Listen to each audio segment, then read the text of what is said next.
Hello everyone, I am Kinsuk Parasar and I welcome you all on this Study IQ platform.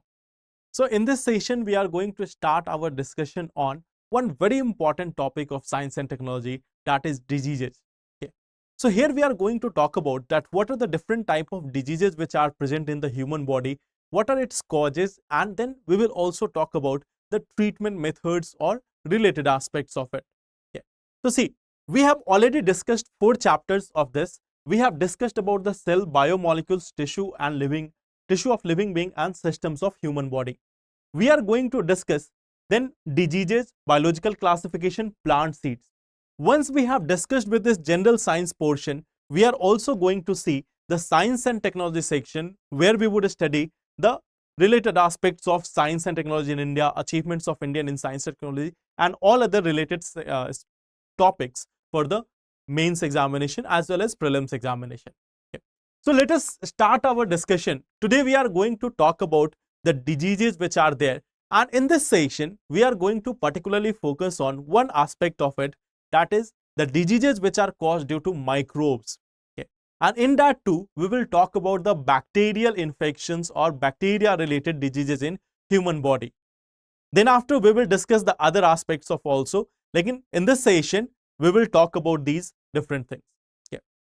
Now if we talk about disease and infection, what is the difference between disease and infection?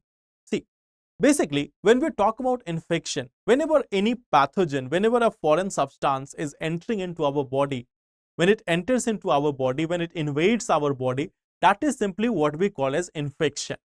Okay.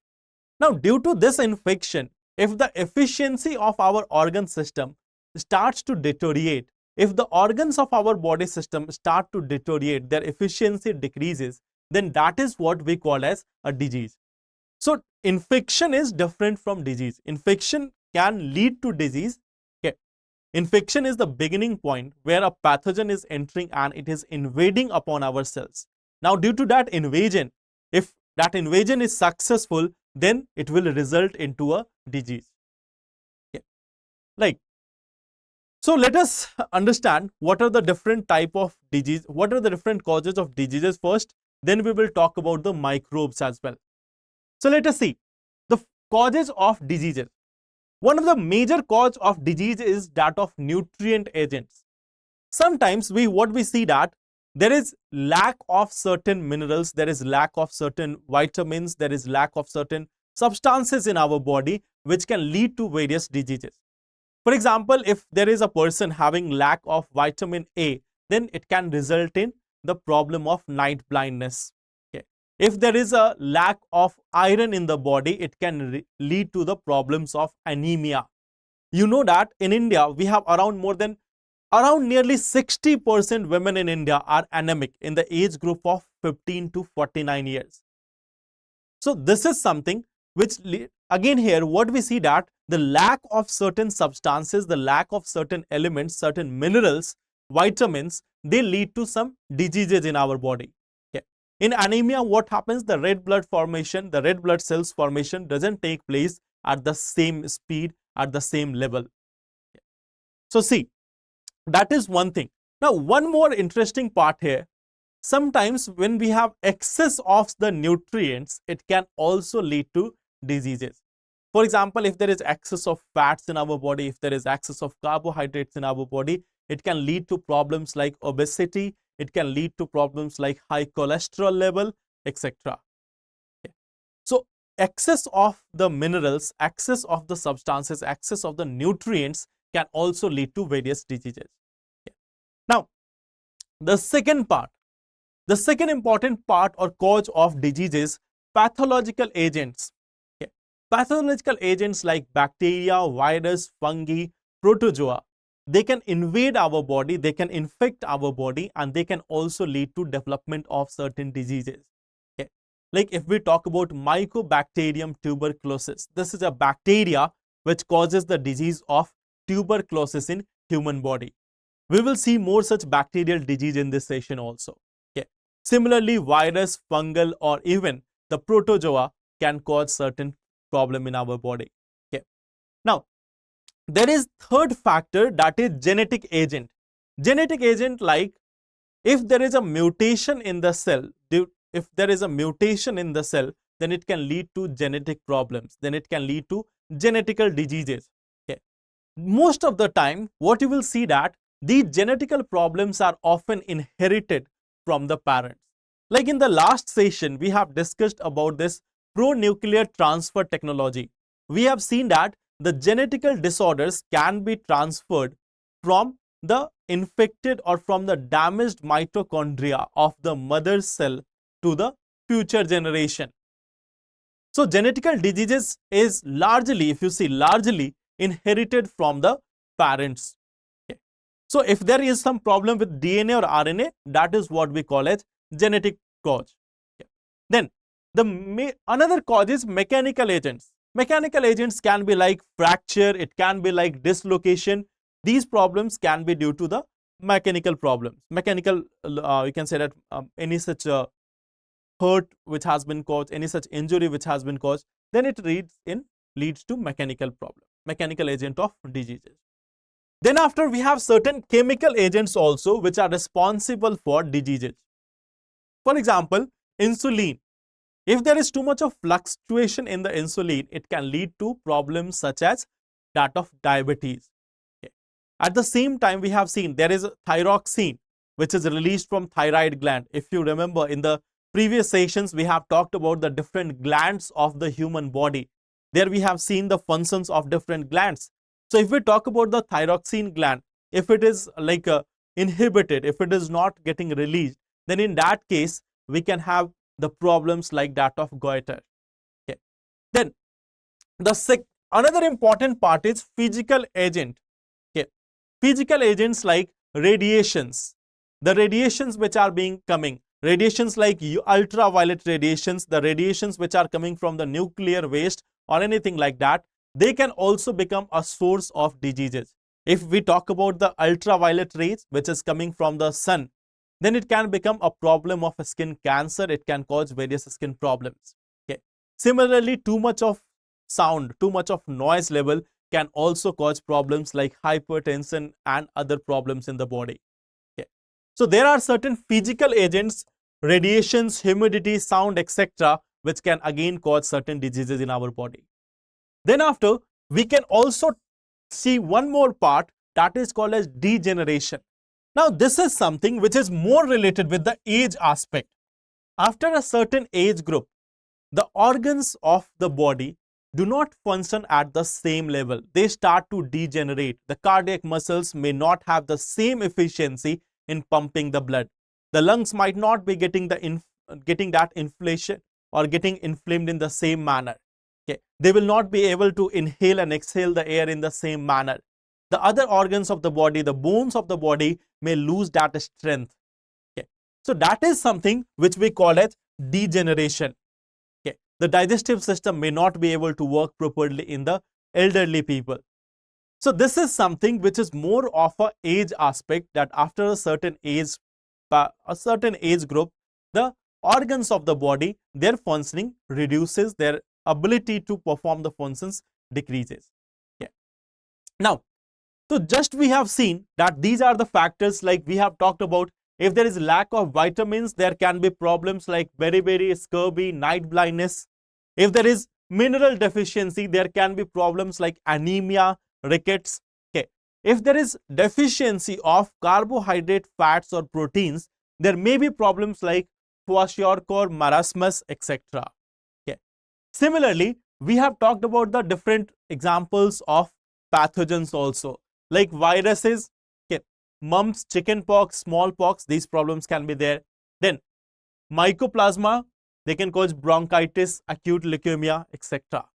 Then chlamydia, it can cause trachoma. Bacteria, they can cause cholera, tetanus.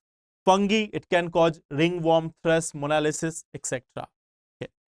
Genetic agents we have already seen. Suppose that if the chromosomes are missing, they are insufficient in number, if there is mutation or harmful alleles, then again it can cause certain problems in the it can become a genetic cause of disease in the body. Then after, we can see mechanical agents, the chemical agents which I have discussed, that the lack of certain or over release or under release of certain chemicals inside our body can cause the problem. Then we have talked about the physical agents like heat stroke can be there, cold can be there, radiation, sound, etc. Okay. So they are the different causes of diseases in our body. And in this session, as I earlier said, we will be talking about the microbes. So here we have the classification of different types of microorganisms in our body. We can see that we have bacteria, protozoa, virus, algae and fungi. Okay. We have 5 different microorganisms. We have got certain example of them also. We will talk about them in detail as well. If we talk about the bacteria, we have examples like lactobacillus bacteria, rhizobium. If we talk about protozoa, we have amoeba and paramecium. Then common cold virus, HIV virus. If we talk about the algae, we have Spirogyra, we have Chlamydomonas. And if we talk about fungi, we have yeast and molds. Okay. So let us see that what is the difference between them. Let us see about detail about these different microbes. If we talk about the viruses, you know that viruses are one such organism which are considered to be at the verge of living and non-living. It is very much difficult to classify them into a truly living organism or truly non-living organism. They are like on the verge of that line where living and non-living organisms are there. Okay. In general, if we talk about the viruses, they are basically a genetic material. They are basically in form of DNA, RNA or proteins. They are basically having these DNA, RNA and proteins. And once they invade a living cell, then they become active. When they are entering into a living cell, then they become active. Now, if you simply see about our body has different genetic materials, different DNA, RNA, but you don't consider that DNA or RNA as a living material when it is or a living organism. When that living organism is inside a cell, then we consider that as part of the living organism. As part of the living organism. Okay. But DNA and RNA are not simply a living organism. So that is the problem with classification of virus as a living organism. It cannot be truly classified as a living organism, living entity. When it is inside, when it is entering into a living cell, when it is entering into a living organism, then it becomes active. Then what we call it as a living organism. Then it starts to replicate, it starts to create more and more genetic material. Okay. So that is what we call as virus. Now, if we talk about them, viruses, they can be like they can be made from, they are simply like DNA structures, they can be RNA structures, they can be double-stranded RNA, single-strand RNA, they can be double-strand DNA, single-strand DNA, and accordingly they can be classified. Okay. They are causing diseases in both plants and animals. Like in animals, you already know about, there are a lot of diseases which we have been seeing in common manner. We can talk about the common cold, we can talk about HIV, we can talk about the SARS problem, or we can talk about the COVID, the recent one. They are all coming with the help of viruses. In plants also, the viruses are responsible for some diseases. Okay. Now, if you look at viruses generally where they will become living? They will become living when they are entering into a bacteria, when they are entering into any plant, or when they are entering into any human being. Okay. Or any animal for that matter. So see, in case of plant, they cause problems like potato mosaic and tobacco mosaic. These are the diseases which are caused in the plants due to viruses. Okay. There are also some smaller fragments of viruses or same type of material which are called as viroids and prions. Now, they are basically some infective proteins only. They are smaller fragments. They are not also living organism, but more smaller proteins which can again have the potential to act as the same manner as a virus. Okay. So they are often considered even as fragments of viruses, fragments or smaller pieces of viruses. They are termed as viroids or prions. Okay. So that is our virus. Then if we talk about bacteria, bacteria is a prokaryotic organism we have discussed that there are two types of cells, prokaryotic cell and eukaryotic cell. Prokaryotic cells are those cells which do not have a well-defined nucleus, or their genetic material is not very much enclosed by a nuclear membrane. Okay, so they don't have a well-developed nucleus structure inside their cell. Whereas the eukaryotic organisms, they have a well-defined nucleus, and most of the genetic material is concentrated within that nucleus. In case of prokaryotic cells, we have seen that the nucleus, the genetic material is spread in the cytoplasm of the cell. Okay. So bacteria is that prokaryotic, and it is believed to be one of the earliest life forms which has emerged on the surface of Earth. Okay. It is also believed that the other life forms, they have evolved from bacteria itself. So we can also trace our lineage to bacteria as well. Okay. We are like looking at monkeys or apes as our ancestors. But at the same time, all the organisms which have evolved, they have evolved from bacteria as it is believed. Okay. Now, if we talk about the bacteria, all the bacteria which are there, they are not harmful for us, or many of them are harmful also, many of them are good also. Okay. Like we can see, where are certain bacteria like lactobacilli, E. coli, bifidobacteria, they are considered as helpful for our digestion system. They help in digestion in our body. Whereas certain other bacteria like Clostridium difficile, Enterococcus and Campylobacter, they are considered as harmful for our digestive system. Okay. So we will see about these bacterial agents in detail also a bit later. First, we will discuss about fungus and protozoa as well. Okay. Now, if we talk about the fungi, there are organisms like yeast, molds and mushrooms which are regarded as fungi. Now see here, if we talk about these fungi, they are very interesting organisms. Okay. Like you will find that fungi are considered as a part of vegan food items also. They are considered as a part of vegan food items also. Fungi are like very much helpful. If you look at them, they are very helpful in one very important part. They help in keeping the environment clean. They are acting as decomposers. Along with bacteria, the fungi is also acting as decomposers. They look alike plants, but they are not photosynthetic in nature. They are not photosynthetic in nature. Rather than that, they feed upon the detritus or dead matter. Okay. They feed upon the dead matter. So they are often classified as heterotrophs or decomposers. Now you will say that why heterotrophs? See, there is two classification of organisms as such. One is autotrophs, one is heterotrophs. So autotrophs are those organisms, autotrophs and heterotrophs. Autotrophs are those organisms who have the ability to make their own food, whereas heterotrophs are those organisms which depend on other organisms for their food. Now, there is also a third classification which is called as decomposers or saprotrophs. Now, many a times the heterotrophs are subdivided into saprotrophs. Okay. There can be three classification of organism like autotrophs, saprotrophs, heterotrophs and saprotrophs, or there can be two classification, autotrophs and heterotrophs, and within the heterotrophs there can be a further subclassification into saprotrophs. Okay. So see this.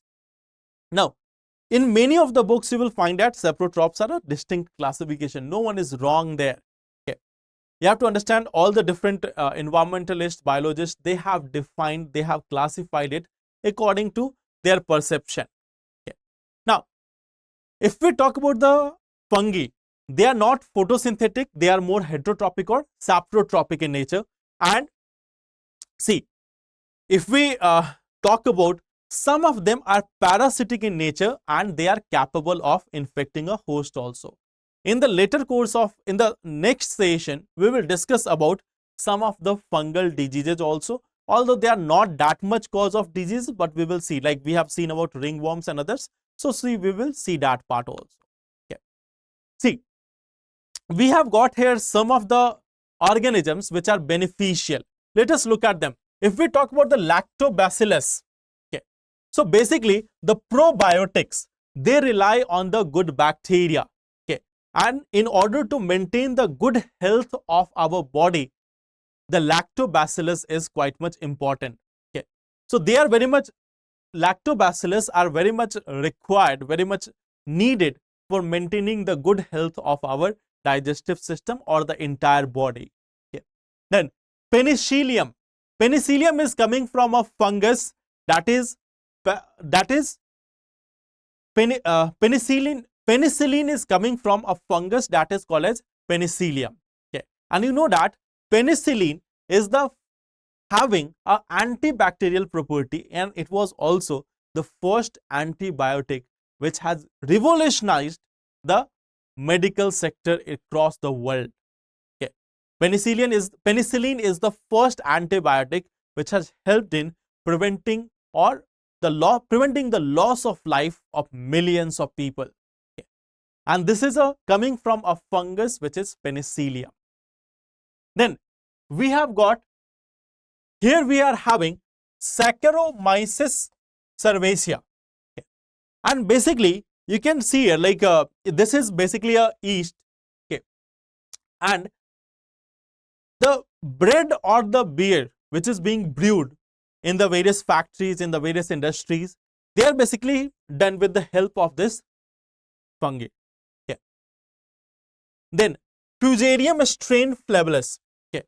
Now this is also a microbe which is helping in making vegan food, making delicious vegan food. So it is again part of your fungi. Okay. So they are some of the organisms which are useful for our like normal processes. For example, for improving our digestive system, for acting as a antibiotic, for helping in food. Okay. So they both are helping in food, they are helping in antibiotic, and it is helping in maintaining our health of the body, health of the digestive system. Okay. So now let us talk about the next one, that is protozoa. Protozoa are again single-celled but eukaryotic organisms. Okay. Like in the classification itself, where we have seen the microbes, if you remove the virus from there, if we talk about bacteria, bacteria is something which is prokaryotic. The all others we have seen like fungi, protozoa, they are eukaryotic organisms. Okay. Now, if we talk about them, they are generally living as parasites. And in that, one of the notable protozoa which is very much famous is our Plasmodium. This Plasmodium is responsible for one of the critical disease like malaria. Okay. So protozoa is one such parasite which is mostly free living, or can say that they can exist as free living, or they can exist as a parasite. So there is one such example of Plasmodium which is responsible for malaria. Then Trypanosoma, okay, it is causing the sleeping sickness, and Trichomonas which causes trichomonasis. Okay. So they are some of the protozoa which are again harmful for our health. Now we will discuss, like I was telling you, we are going to discuss some of the bacterial diseases or bacteria and their impact on the health of plants, animals, or humans. So see, first of all, we have seen one disease, that is anthrax. And anthrax is something which is caused due to a bacteria called as Bacillus anthracis. Okay. This is spread through infected meat. If a person, if any animals is coming in contact with infected meat, then it causes the problem of anthrax. Okay. And both animals as well as humans are impacted due to this anthrax. What happens there?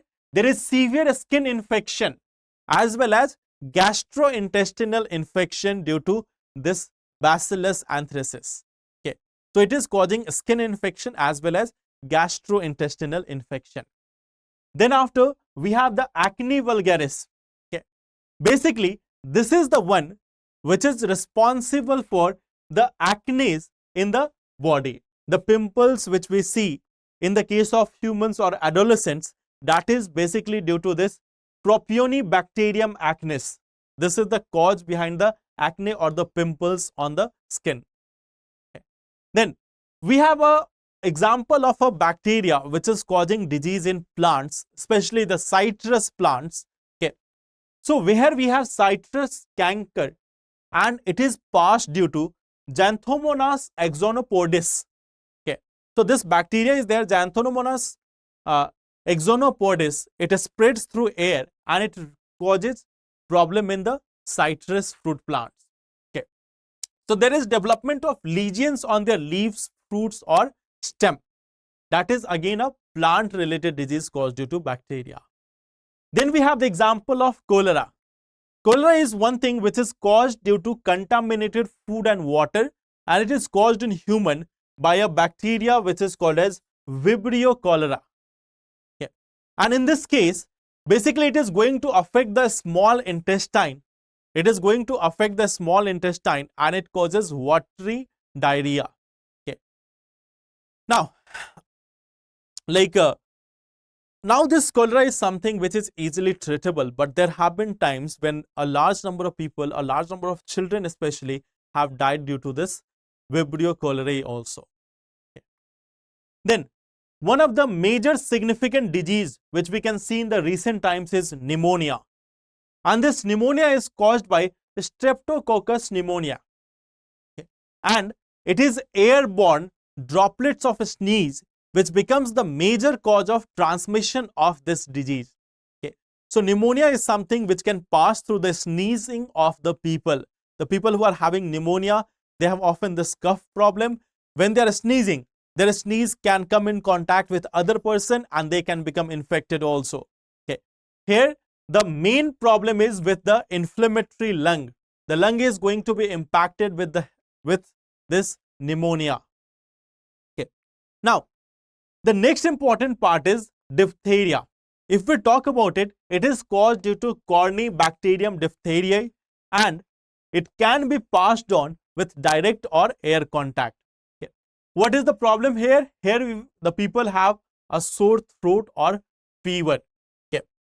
Then swelling of neck. Swelling of neck is something which can be done here in the case of diphtheria. Now, then one important disease. Now, this is something which is not very much prevalent right now, but it is something which has wiped out various kingdoms, various places, and that is plague. How it is caused? It is caused due to Yersinia pestis. Okay. So it is one such bacteria which has wiped out cities at times. Okay. Which has wiped out cities at times. If you have read about this in class 10th, you might have studied about the the revolutions in Indochina. Okay. And there you might have seen that plague was spread intentionally by the people in order to expel out the foreigners. Okay. So that is something which is again very much significant. This is some problem. This is one such disease which has wiped out cities at times. Now, what is the mode of transmission? Air and direct contact. And this is basically caused due to unsanitary conditions. Here, various infections can be caused in individuals. There are different types. Like bubonic plague is there, which affect the lymph nodes. Septicemic plague is there, which affects the blood vessels. And pneumonic plague is there, which affects the lungs of the body. So different plagues are affecting the different organs of the body. And it has caused huge deaths also. Then, another major disease in the present times, which is tuberculosis. You might have seen in the newspapers that government is trying to eliminate tuberculosis in India. Okay. So what is the cause behind it? The cause is Mycobacterium tuberculosis and it spreads through air. Okay. It is also spreading through air. Now, what is the impacted organ? Basically, the tuberculosis is largely impacting the lungs of the body, but it can also impact the other organs as well. Okay. And in this case, there is one more thing, latent tuberculosis. There is one more thing called as latent tuberculosis. So what happens in this? That many a time, people do not have the symptoms of the tuberculosis. They do not have the symptoms of the tuberculosis, and thus it is many of them are not going for treatment. But if it is not identified in time, if it is not treated in time, then it becomes deadly. Tuberculosis, or you can see that most of the bacterial problems which are there, the bacterial diseases which are caused, most of them are treatable. Most of them are quite easily treatable also at times. But yes, it is also correct, the bacteria is getting more and more powerful.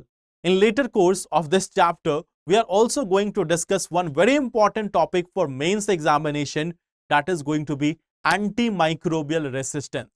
So there we will see that how this has increased. Okay. Now, approximately 10% of the latent infection, they develop into actual disease, and if it is not treated in time, it can cause the death of the person also. Okay. Then we have another one, peptic ulcer. This is something which is caused due to Helicobacter pylori. It is caused in humans, and then again what we see that here we can see there is development of ulcers in the stomach lining and the initial portions of the small intestine. Okay. Then the last one which we are having is typhoid. It is caused due to Salmonella typhi passed through water in the humans, and this is resulting in very high fever which spans for several days. Okay. So typhoid fever is something which is quite much higher than the normal fevers or normal bacterial or viral infection. Okay. So they are the different bacterial diseases which are there around us. Some of them are quite important, like that of pneumonia, tuberculosis, etc. In the next session, we are going to discuss about some other concepts of it. We will talk about some of the important viral diseases and the diseases caused by other organisms. Thank you very much for watching this session. Thank you and all the best.